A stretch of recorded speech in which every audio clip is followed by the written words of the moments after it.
কমলাপুর জীবনে আসবো না। কমলাপুরের লোকে কার গরু সস্তায় খাওয়াবো না ইনশাআল্লাহ বলছি। হ্যাঁ এখন এই পরিবেশে যা কইছেন আপনি কথাগুনি রাইট, ঠিকই তো কথাগুনি রাইট। রাইট। আমার জীবনে এই কমলাপুরে আর হাটে আসবো না। কান ধরি তোমার কাছে গরুর ব্যবসা আর করবো না ইনশাআল্লাহ। 30,000 40,000 না 2 লাখ টাকার গরু 60,000 টাকা করে করতে হয়।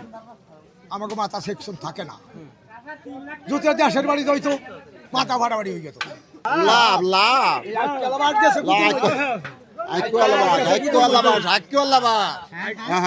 গেছে ঈদ যে কিভাবে করবো বাড়ি যায় ছেলে মিলে এখন নাতি ছেলে মিলে ঝাঁটা দিবি বুঝছেন। এখন ঈদে বহুত টাকা খরচ সেবই চিনি কোরবানিটাও কিনতে পারলাম না, এ বড় আফসোস।